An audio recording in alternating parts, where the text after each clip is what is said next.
Jackie, tu me resserres un jaune?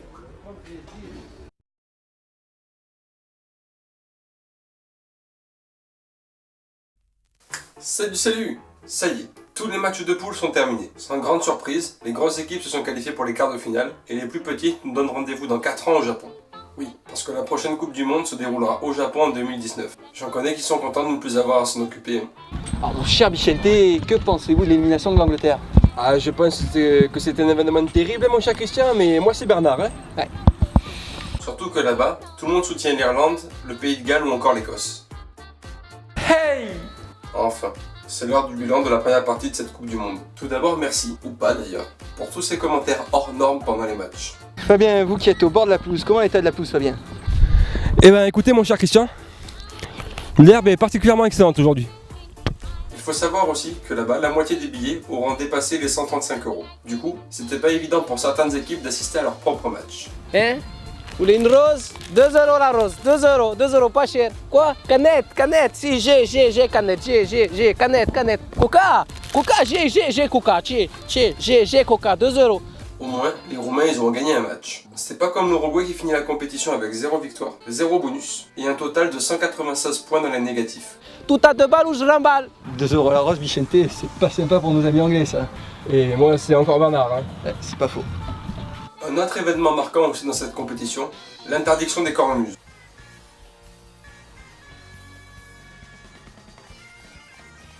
On s'est fait niquer avec le mur d'Adrien. On s'est fait niquer avec l'indépendance. Maintenant on se fait niquer avec les cornemuses. Non, on n'est pas rancunier, hein. Notre seul remords, c'est de pas avoir niqué les Anglais nous-mêmes.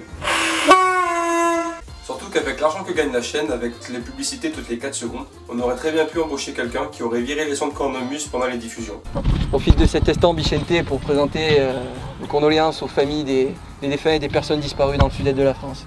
Et n'oubliez pas, chers téléspectateurs, qu'il y a un chèque de 200 000 € à gagner. Oui, mais moi c'est toujours Bernard, hein. Bye. Ceci dit, on a eu de bonnes images, hein. On ne peut pas tout avoir non plus. Oh oui, qu'elles sont belles ces images, Vicente. Oh bordel, mais je suis roux! Le record du nombre d'essais détenu par Jonah Lomu a été détrôné par Brian Abada. Champagne!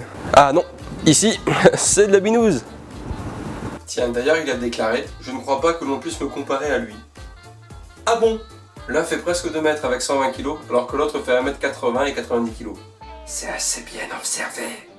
Sans surprise, la France nous a montré son talent.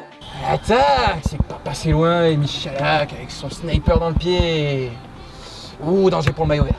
On s'impose face à des petites nations du rugby et on se prend une belle fessée par une grosse nation. Philippe Saint-André, un petit mot? Oui, non, tout au contraire, parce qu'on a fait un bon match. Et sinon, l'Australie continue son défilé.